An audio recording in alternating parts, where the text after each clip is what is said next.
ನಮ್ದು ಏನಿರೋದು ಭಿನ್ನಮತ, ಕುಟುಂಬ ರಾಜಕಾರಣ, ಭ್ರಷ್ಟಾಚಾರದ ಕುಟುಂಬವನ್ನು ದೂರಿಡಬೇಕು ಅನ್ನೋದು ಬಿಟ್ಟರೆ ಭಾರತೀಯ ಜನತಾ ಪಾರ್ಟಿ ರಾಷ್ಟ್ರೀಯ ನಾಯಕರ ಬಗ್ಗೆ ಅಥವಾ ನಮ್ಮ ಸಿದ್ಧಾಂತಗಳ ಬಗ್ಗೆ ಅಥವಾ ವಿಧಾನಸಭೆಯ ಒಳಗೆ ಜನಪರ ಹೋರಾಟದಲ್ಲಿ ಯಾವುದೇ ಭಿನ್ನಮತ ಇಲ್ಲ.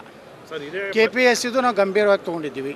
ಲಕ್ಷಾಂತರ ಯುವಕರು ಪರೀಕ್ಷೆಯಲ್ಲಿ ಬರೆದು ಇವರು ಆ KPSCಯಲ್ಲಿರುವಂಥ ಅಧಿಕಾರಿ ಮತ್ತು ಅಲ್ಲಿರುವಂಥ ಏನು KPSC ಮೆಂಬರ್ಸ್ ಅದಾರ, ಚೇರ್ಮನ್ ಇದ್ದಾರೆ, ಕರ್ನಾಟಕದಲ್ಲಿ 3 ಕೋಟಿ ಜನ, 18 ಮಂದಿ KPSC ಮೆಂಬರ್ ಇದ್ದಾರೆ.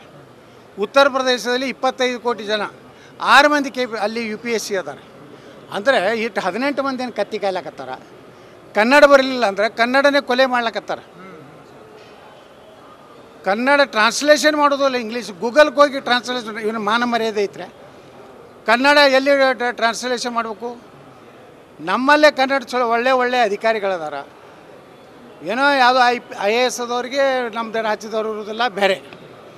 ಆದರೆ IAS ಅಧಿಕಾರಿಗಳ ಲಾಭಿ ಅಲ್ಲ, ಒಳ್ಳೆಯ ಅಧಿಕಾರಿಗಳನ್ನು ಅಲ್ಲಿ ಹಾಕ್ತಾ ಇಲ್ಲ, ಭ್ರಷ್ಟ ಅಧಿಕಾರಿಗಳನ್ನು.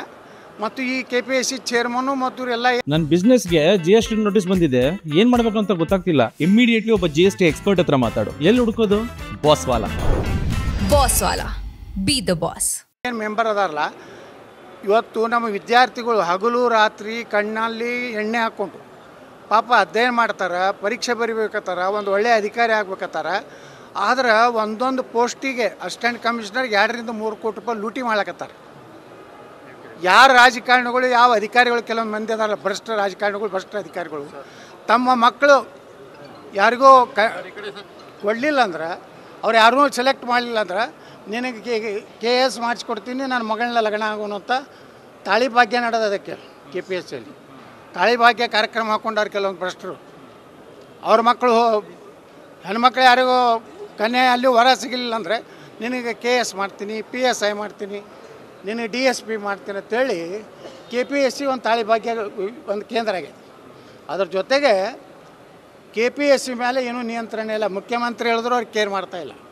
ಅದಕ್ಕೆ ನಮ್ಮದು ಇರುವಂಥ ಉದ್ದೇಶ 30 ಕೋಟಿ ರೂಪಾಯಿ ಹಾಳು ಮಾಡ್ಯಾರ. ರೀ ಎಕ್ಸಾಮ್ ಮಾಡ್ತೀನಿ ಅಂತ.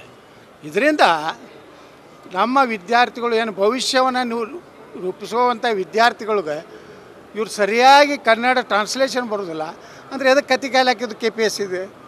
ಯಾವ ರೀತಿ UPSC ಎಷ್ಟು ಸಿಸ್ಟಮೆಟಿಕ್ ಮಾಡ್ತಾರೆ ಅದೇ ಮಾಡಲನ್ನು ಇದಕ್ಕೆ ತರಬೇಕು.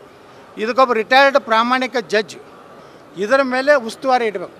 ಇಲ್ಲಾಂದರೆ KPSC ಇದೊಂದು ಭ್ರಷ್ಟಾಚಾರದ ಒಂದು ದೊಡ್ಡ ಕೂಪಾಗಿದೆ. ಸರ್, ಈಗ ಸಿದ್ದರಾಮಯ್ಯನವರು ಬಜೆಟ್ಗೆ ಭಾಳಷ್ಟು ಸಿದ್ಧತೆ ಮಾಡ್ಕೊಂಡಿದ್ದಾರೆ. ನೀವೇನಾದರೂ